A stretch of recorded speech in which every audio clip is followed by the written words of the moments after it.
there, welcome back. So today I got this 2018 Ford Transit T350 HD.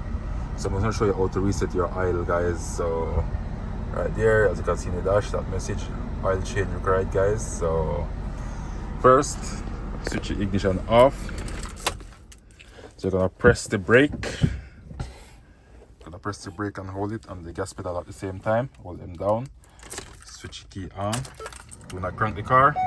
Just wait there, guys. You can see service oil reset in progress. So it's gonna keep holding it, guys, until you see the message comes up in the dash that it's reset.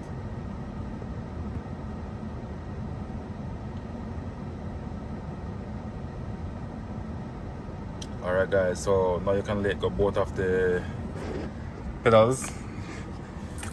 Put the switch key off, switch it on, crank it, and no more message in the dash, guys. You can see right there, it's cleared. So thanks for watching. If you found this video useful, please like, share, comment, and subscribe. Thank you.